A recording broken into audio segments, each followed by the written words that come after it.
Mabagal ba ang internet connection mo? Baka naman kasi hindi mo pa nagagawa ito. So kung interesado ka, panoorin mo lang itong video na to dahil may tuturo ko na tricks para palakasin ang internet connection ninyo. So without further ado, magsimula na tayo.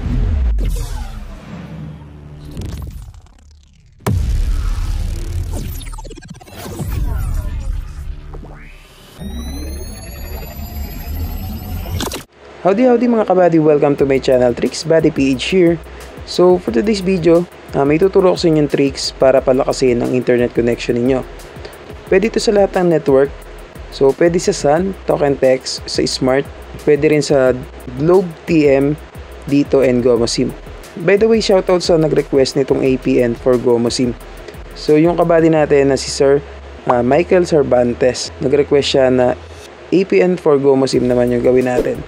And shoutout din sa mga nag-comment sa previous videos natin na sila kabady natin na si Emmanuel Mabaw, kay Beron Egg 21, Marvin Dosejo, Henaro P. Jr., James Rain Vlogs, and shoutout sa iyo sir from Sultan Kudarat. So hindi ko mabasa yung name mo. Okay? So shoutout sa inyong lahat and salamat sa pagsubaybay sa ating channel. Okay, so road to 50,000 subscribers na tayo. Gaya ng lagi ko sinasabi, pag umabot tayo ng 50,000 subscribers, mamimigay tayo ng GCash or brand new smartphone. So, depende yan guys. Make sure na nakatuto kayo dito sa channel natin para alam nyo kung kailan tayo mamimigay. So, balik na tayo dito sa topic natin, which is kung paano palalakasin ang internet connection ninyo. Punta lang tayo dito sa settings, and then, hanapin nyo yung mobile networks. Tapos, select nyo yung SIM na gagamitin ninyo. Gagamitin ko ngayon is yung Gomo SIM. And then, makikita nyo dito yung access point names. Kung bago pa lang kayo gagawa, makikita nyo itong new APN or yung plus sign. Pero ngayon, ipapakita ko na lang sa inyo yung mismong settings na ginawa ko. So, may nakaprepare na ako dito guys. Okay, so i-click lang to. And then, mapupunta tayo dito sa edit access point. So, ito yung name na gagamitin nating APN. So, Fastnet Meta 5G. So itong lahat ng settings na gagawin natin is ipa-flash ko na lang bago matapos yung video. So mas maganda tapusin mo yung video na to, huwag nyo i-skip. Lalong-lalo na pag may lumalabas na ads. So malaking tulong na yan sa ating channel. So ito yung gagamitin natin na APN, Fastnet Meta 5G. Okay, so pag na-type nyo na yan, i-click nyo itong OK. Tapos dito sa APN, ilagay nyo lang is www.apple.com. Okay, so pag nailagay nyo na yan, i-click nyo na tong OK. And then dito sa username, ang ilalagay nyo dito is Fastnet. Okay, so pag nailagay nyo na, click nyo na tong OK. And then dito sa password, so bago ko sabihin kung ano yung password, pakilike mo muna yung video, tapos i-click mo yung subscribe button at yung notification bell. Okay, so salamat mga kabady. Okay, so ngayon ang password is Fastnet lang din. Okay, so Fastnet. Puro small letter lang guys. Okay, so like I said, ilalagay ko yung mismong settings na to bago matapos yung video. Okay, so pag nailagay nyo na yan, i-click nyo itong OK. And then server wala na. So dito sa MMSC is eto, http:/m.globe.com.ph. Okay, so puro small letter guys. And then, pag na-type nyo na yan, i-click nyo yung OK. So, punta na tayo dito sa authentication type. So, ilalagay nyo lang dito is POP.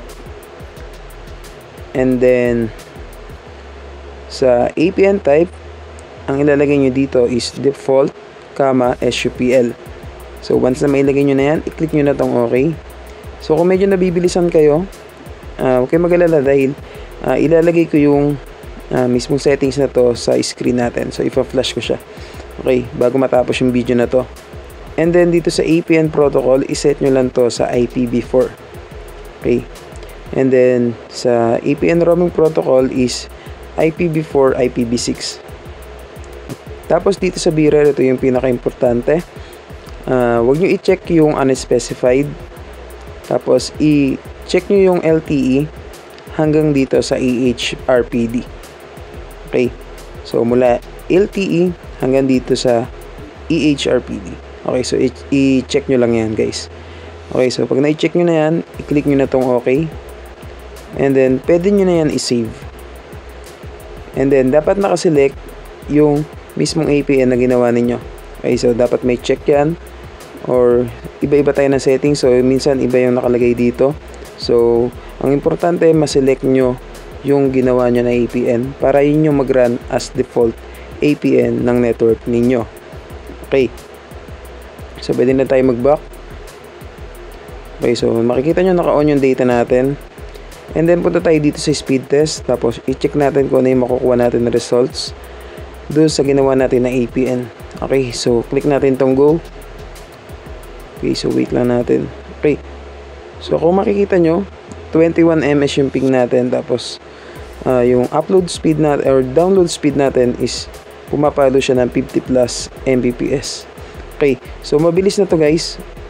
Dahil dito sa area namin is mabagal or mahina talaga yung signal ng Globe dito.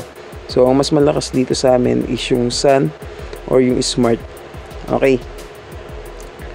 So, yung upload speed naman natin is 21.18 Mbps. Okay. So, maganda-ganda na yung results na nakuha natin na to. Okay. So, hindi ko na ito try sa online games or sa ML. Baka magtagal lang yung video natin, guys. So, mas maganda i-try nyo na lang. Okay, susubukan nyo. Okay, so 100% legit or working tong APN na to. Okay, so sa mga nangangamba or natatakot na gumamit ng APN, so hindi po siya nakaka-block.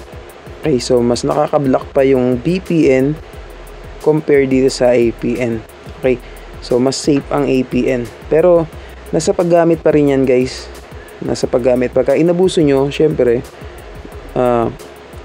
yun yung magiging risk sa pagkakablock ng SIM ninyo. Okay. So, marami kasi nagtatanong guys kung nakakablock daw ba ng SIM yung APN. Okay, so, ang dami ko nang ginawa na APN pero hindi pa nabablock yung SIM ko. Okay, so yun lang yung masasabi ko sa inyo guys.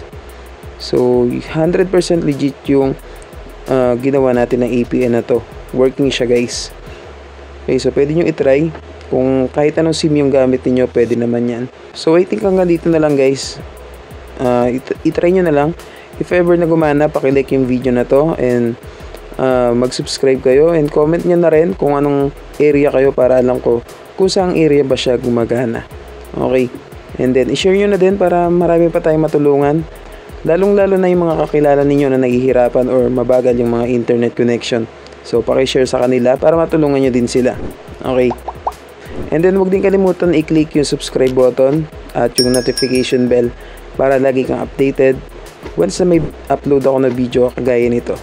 So, hanggang dito na lang mga kabady. I hope na may natutunan kayo.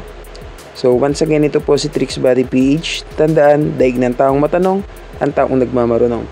God bless po sa lahat. Yun lang. Salamat.